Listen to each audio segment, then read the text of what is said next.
Halo, apa kabar semua? Semoga kalian sehat. Kali ini saya akan menceritakan film seru yang dibintangi oleh Dwayne Johnson atau si The Rock. Bercerita tentang seorang mantan pasukan khusus yang membalas dendam kepada semua orang yang telah menghabisi kakaknya. Oke, tanpa berlama-lama kita gaskan saja ke ceritanya.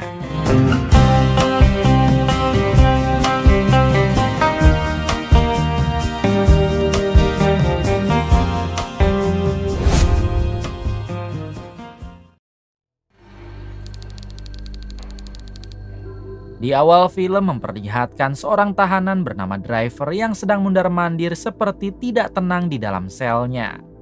Ternyata saat ini adalah hari kebebasan Driver setelah 10 tahun mendekam di penjara.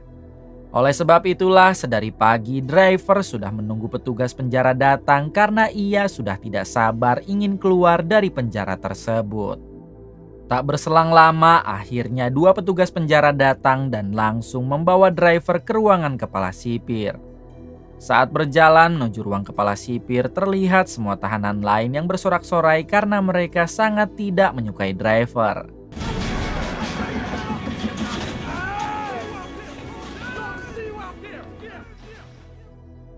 Setibanya di sana, sang kepala sipir memberi peringatan kepada Driver agar setelah bebas nanti ia tidak melakukan lagi kejahatan.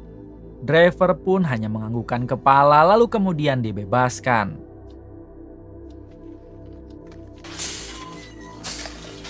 Saat keluar dari gerbang penjara, Driver langsung berlari untuk menuju ke sebuah bengkel milik temannya.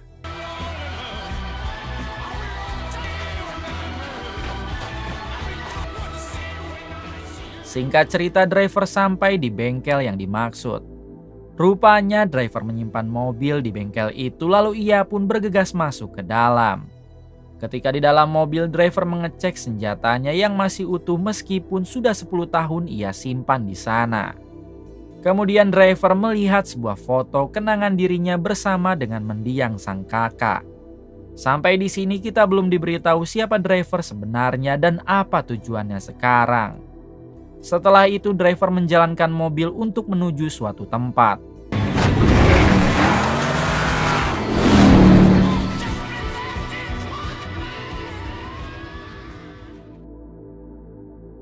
"20 menit kemudian Driver sampai di tempat itu yang ternyata adalah kantor pinjol. Tanpa berkata sepatah kata apapun, Driver langsung masuk ke dalam untuk mendatangi manajer kantor tersebut. Lalu inilah yang ia lakukan. Setelah menghabisi si manajer kantor pinjol, dengan santai Driver pergi dari sana tanpa adanya rasa takut.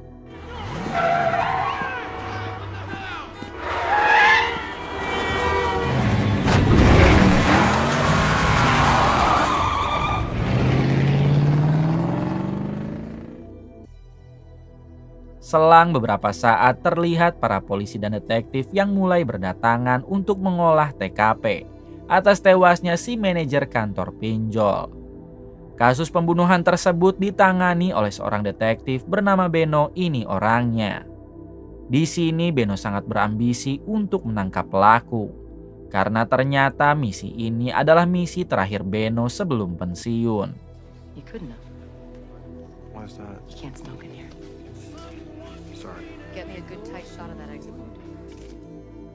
Adegan kembali pada Driver yang saat ini mendatangi seorang penjual senjata ilegal. Maksud kedatangan Driver ke sana untuk membeli senjata karena sekarang ia hendak balas dendam. Akan tetapi si penjual senjata tidak merespon dan malah meminta satu penjaga agar mengusir Driver. Ketika si penjaga mendekat, tiba-tiba ia dibuat ketakutan tatkala melihat tato di tangan Driver.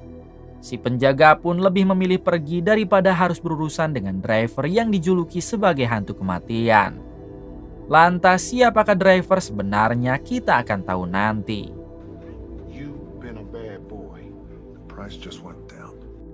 Melihat anak buahnya yang sudah pergi, akhirnya si penjual senjata hanya bisa menuruti permintaan Driver.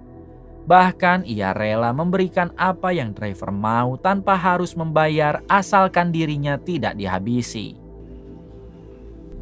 Here, I owe you a refund. Here you go. Di balik itu memperlihatkan Beno si detektif dan rekannya yang sedang melihat rekaman CCTV atas kematian si manajer kantor pinjol. Dalam rekaman itu terlihat jelas sekali wajah driver hingga kini mereka menjadikan driver sebagai buronan.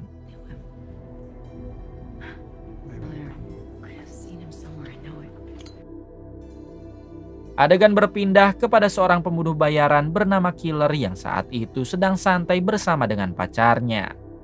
Diberitahu kalau Killer adalah pembunuh bayaran paling top di Amerika yang tidak pernah gagal tatkala diberi pekerjaan. Tak lama Killer dihubungi oleh seseorang yang memerintahnya untuk menghabisi driver. Setelah mendapat foto beserta data detail tentang driver, Killer bergegas pergi untuk menjalankan pekerjaannya.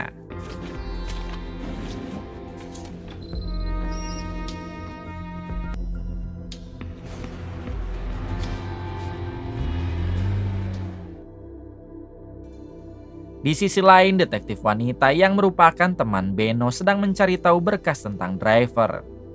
Di sini ia mendapatkan informasi terkait alasan driver bisa dipenjara selama 10 tahun. Jadi kala itu driver dan kakaknya sedang melakukan perampokan terhadap sebuah bank.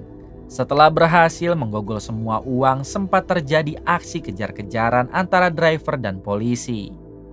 Namun driver yang merupakan sahabat Toretto Dominic tentu ia pun dapat menjalankan mobil dengan cepat hingga berhasil lolos dari kejaran polisi.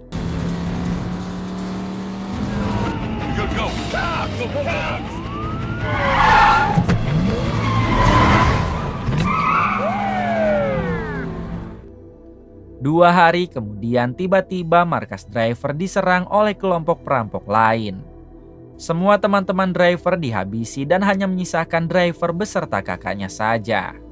Mereka berdua dipaksa untuk mengatakan di mana semua uang hasil rampokan bank kemarin disembunyikan. Kakak driver yang berharap dilepaskan akhirnya ia pun mengatakan di mana semua uang itu berada. Namun bukannya dibebaskan, kakak driver langsung dihabisi oleh mereka.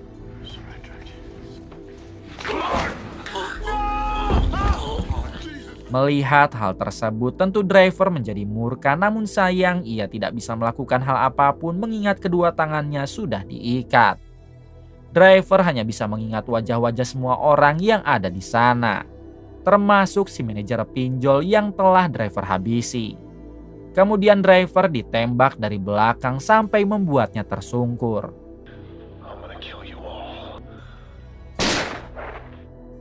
Tak berselang lama terlihat driver yang sedang berbaring di rumah sakit. Jika melihat dari lukanya seharusnya driver sudah mati. Beruntung driver masih diberi mukjizat oleh Tuhan yang membuatnya kembali tersadar.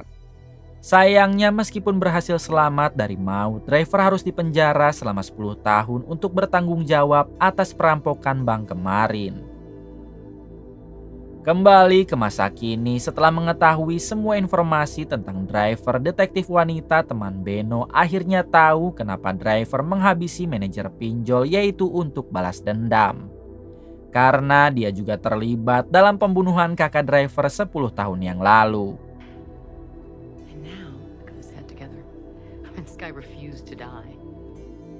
Kembali pada driver yang kali ini mendatangi apartemen seorang kakek. Ternyata kakek itu juga terlibat dalam kasus pembunuhan kakak driver dahulu. Sehingga kini driver akan membalasnya. Si kakek sendiri belum menyadari kalau di luar sudah ada driver.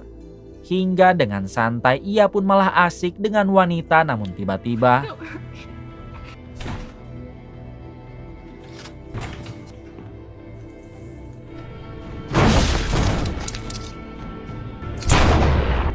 setelah si kakek tewas, driver bergegas pergi dari apartemen. Namun baru saja beberapa langkah ia harus ditodong oleh Killer sang pembunuh bayaran, lalu terjadilah aksi tembak-tembakan.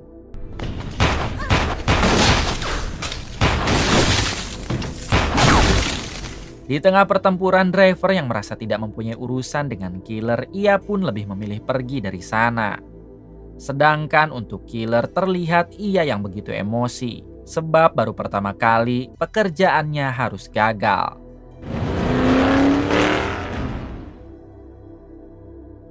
Hari berikutnya Beno si detektif polisi dan temannya sedang mengolah TKP di apartemen si kakek. Di sini teman Beno memberitahu kalau ia yakin jika pelakunya pasti adalah driver. Hal itu dapat diketahui karena teman Beno sudah tahu tentang si kakek yang ikut terlibat dalam pembunuhan kakak driver 10 tahun yang lalu.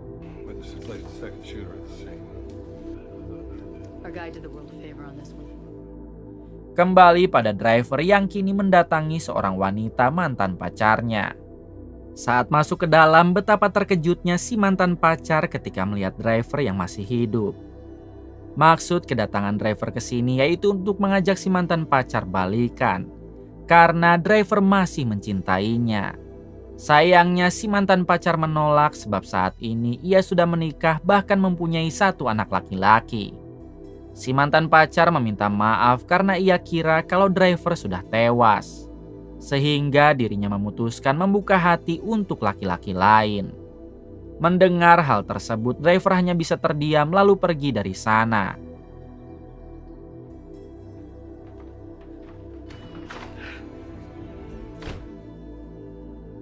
Di balik itu memperlihatkan Beno si detektif yang sedang beradu cekcok dengan istrinya di rumah. Pertengkaran tersebut disebabkan karena si istri ingin mereka segera pindah ke kota lain. Sedangkan Beno masih harus menyelesaikan 1 misi terakhir yaitu menangkap driver. Alhasil si istri pun tidak memberi jatah dan meminta Beno tidur di luar malam ini.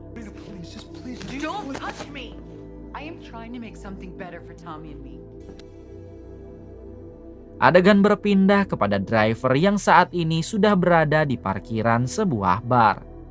Kedatangan driver ke sini yaitu untuk mencari target selanjutnya yang merupakan penjaga bar. Driver juga sempat mengingat kejadian 10 tahun yang lalu, yang mana si penjaga bar lah yang mengeksekusi sang kakak. Dengan cepat driver langsung masuk ke dalam lalu mencari si penjaga. Setelah cukup lama mencari, akhirnya driver melihat si penjaga bar yang hendak masuk ke dalam toilet. Hingga ketika si penjaga akan mencuci muka, ternyata di belakangnya sudah ada driver. Melihat kedatangan driver, si penjaga sendiri tidak begitu kaget, sebab ia telah mendengar kematian 2 temannya yang pasti dihabisi oleh driver. Jadi si penjaga sudah bisa menebak kalau driver pasti akan mendatanginya juga. Kemudian si penjaga mengajak driver agar duel 1 lawan 1. Lalu terjadilah perduelan di antara mereka berdua.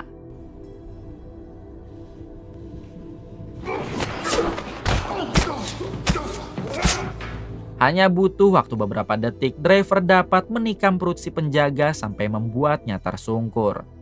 Selanjutnya driver memutuskan untuk pergi, karena menganggap kalau si penjaga pasti akan tewas kehabisan cairan merah.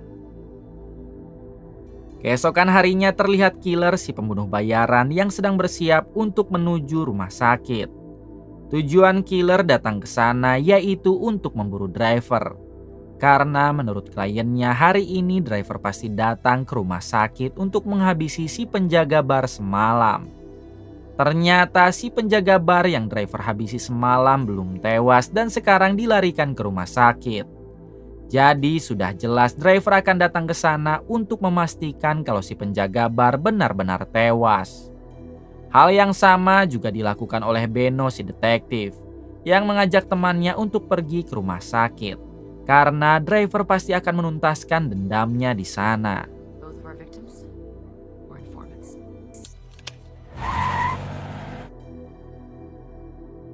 Di balik itu, driver sendiri sedang dalam perjalanan untuk memburu target selanjutnya. Lalu ia dibuat terkejut tatkala mendengar berita di radio tentang si penjaga bar semalam yang belum tewas dan sekarang berada di rumah sakit. Alhasil driver langsung memutar balik mobil lalu pergi menuju rumah sakit yang dimaksud.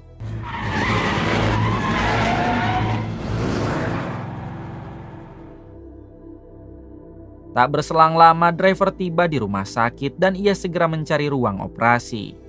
Dengan santainya driver langsung menghabisi si penjaga bar sampai membuatnya benar-benar tewas.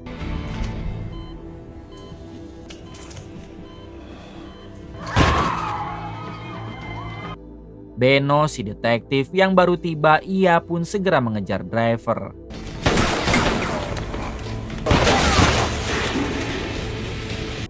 Di tengah peperangan, Beno harus kehabisan peluru sehingga ia dapat ditodong oleh driver.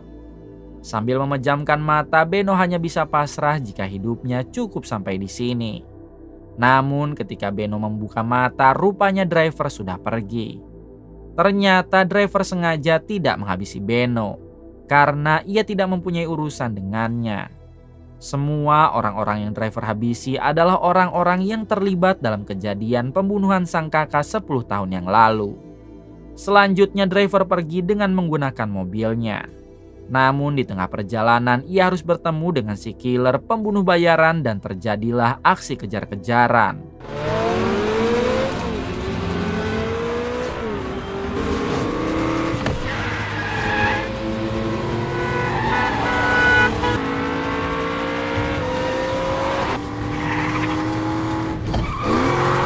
Di sini sebenarnya driver bisa saja menghabisi killer. Namun karena killer tidak terlibat dalam pembunuhan sang kakak, akhirnya driver hanya menembak ban mobilnya saja. Akan tetapi killer malah balik menembak driver hingga mengenai lehernya. Beruntung driver masih selamat, lalu ia pun segera kabur ke rumah orang tuanya. Singkat cerita, terlihat driver yang luka-lukanya tengah diobati oleh sang ibu. Di sini sang ibu sempat bertanya apakah driver sudah berhasil membalas dendam terhadap orang-orang yang telah menghabisi anak sulungnya atau kakak driver. Driver menjawab belum semua dan kini hanya tinggal tersisa satu orang lagi. Ternyata aksi brutal driver ini sudah seizin dari sang ibu demi dapat membalas dendam kematian anak sulungnya.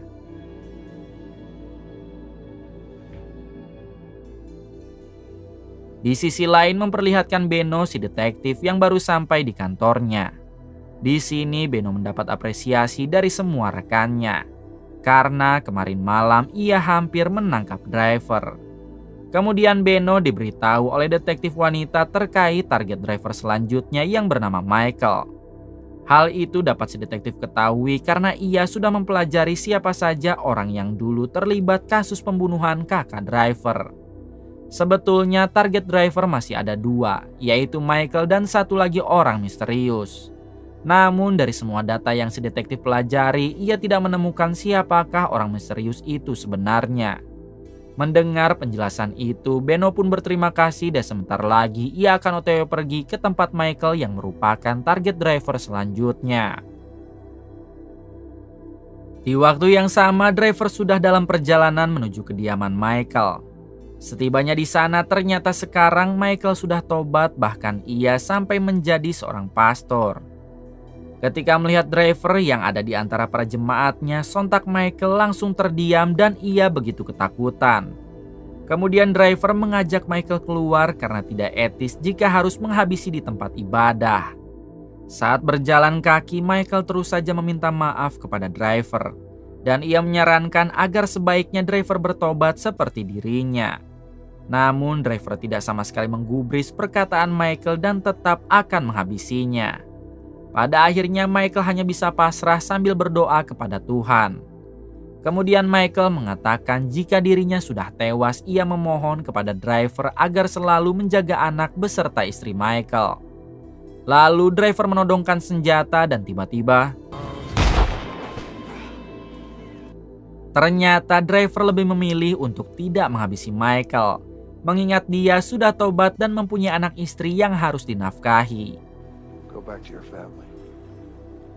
Selanjutnya driver masuk ke dalam gereja dan berniat untuk bertobat. Namun tiba-tiba ia ditodong dari belakang oleh killer si pembunuh bayaran. Di sini driver bertanya kalau semua urusannya telah selesai dan kenapa killer masih mengincarnya. Killer menjawab jika masih ada satu orang lagi yang terlibat dalam pembunuhan kakak driver dan sekarang masih sehat walafiat. Orang tersebut adalah orang yang memerintah killer menghabisi driver saat ini. Driver sempat bertanya siapakah nama dari orang tersebut, karena driver tidak mengingatnya. Akan tetapi killer tidak memberitahu sebab itu adalah privasi klien yang harus dijaga. Tak berselang lama datanglah detektif Beno yang memerintah killer untuk menurunkan senjata. Saat killer sudah menurunkan senjata, tiba-tiba Beno menghabisi driver. Terungkap fakta kalau selama ini yang menyewa jasa killer adalah Beno. Beno jugalah yang merupakan dalang di balik pembunuhan kakak driver. Bahkan Beno adalah seseorang yang dulu menembak kepala driver, sehingga driver tidak sempat melihat wajah Beno sebab posisinya berada di belakang. Setelah itu Beno memberikan bayaran kepada killer meskipun driver tewas di tangannya sendiri, bukan di tangan killer.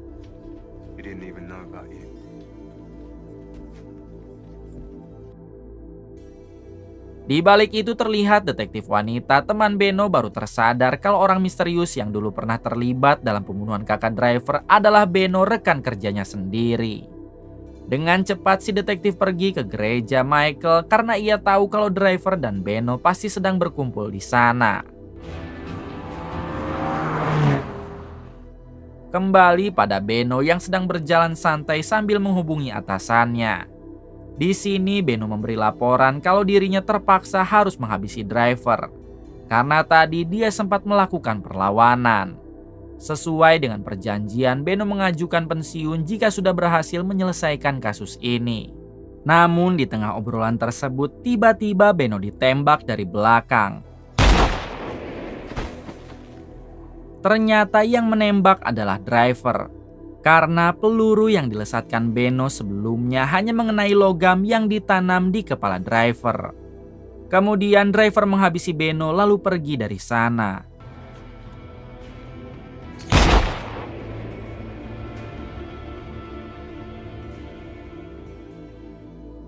Selang beberapa saat datanglah detektif wanita dan temannya. Di sini mereka menemukan Beno yang sudah tidak bernyawa. Lalu si detektif memilih untuk tidak mengejar driver karena menurutnya driver tidak bersalah. Beberapa jam kemudian terlihat driver yang pergi ke sungai tak jauh dari sana. Lalu driver membuang abu mendiang sang kakak di sungai tersebut. Karena saat ini semua masalahnya telah selesai. Tamat. Terima kasih untuk semua yang telah menonton video ini hingga akhir. Semoga kalian semua diberikan kesehatan dan rezeki yang berlimpah. Salam untuk semuanya dari Hampura Film.